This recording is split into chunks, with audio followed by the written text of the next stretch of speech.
अस्सलाम वालेकुम। उम्मीद है सारे भाई खैरियत नाल होणगे। जिस तरह का पता है तुहानू सारे प्रोजेक्ट चल रहे ने।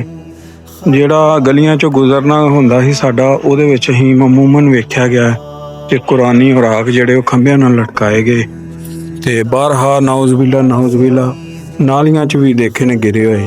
ਤੇ ਲਿਹਾਜ਼ਾ ਇਹਨਾਂ ਨੂੰ ਦੇਖ ਕੇ ਸਾਡੇ ਦੇ ਦਿਲ 'ਚ ਬੜਾ ਦਰਦ ਬਣਿਆ, ਬੜੀ ਪਰੇਸ਼ਾਨੀ ਬਣੀ ਕਿ ਹਾਲਾਤ ਜਿਹੜੇ ਨਹੀਂ ਸੀ ਹੋਣੇ ਚਾਹੀਦੇ। एक दो दोस्त की अगे रिक्वेस्ट की थी कि जोड़ा ना कुरान महल साढ़े वास्ते बहुत ज़रूरी हो गया, लिहाजा ये वास्ते साढ़े तामन किया जाए। तो दो चार दोस्त ने अहम दोस्त उन्होंने बेड़ा चुकया माशाअल्लाह, तो सानू इत्ते प्रॉपर काम करना नसीब होया, जिहदे विच असीं महसूस किया कि साढ़े इर्द गिर्द जिन्ने गाँव ने वो सारिआं नूं इस प्रोजेक्ट दे विच शामिल किया जाए ते इनू थोड़ा वड्डा करके इजाफा किया जाए। ये फिर असी तकरीबन पहले छोटा सी, फिर उन्होंने 3 गुना वड्डा किया।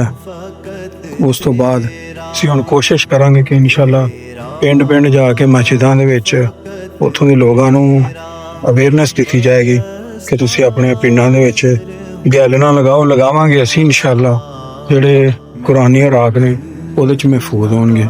क्योंकि इस गुस्ताखी तो असी भी बचना ते असीं अपने लोगों को ही बचाना है, क्योंकि वेखन च नज़र नहीं आ रहा लेकिन बहुत वड्डी गुस्ताखी हो रही है कि कुरानी औराक जिहड़े वो घरां चों लैके ते खंभियां दे नाल टंग दिते जांदे ने, जिहदी वजह तो उहदी बेहरमती बहुत ज़्यादा होंदी है।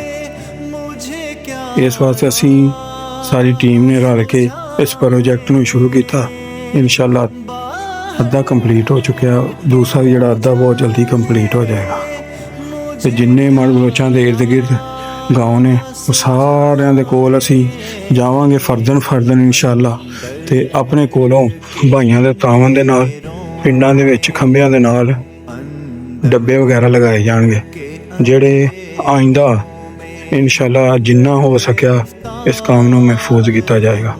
ये सारा तुहाडे भरावां दे तावन नाल होया ते इंशाअल्लाह जिन्ना हो सकिया असीं इत्ते वर्क करांगे।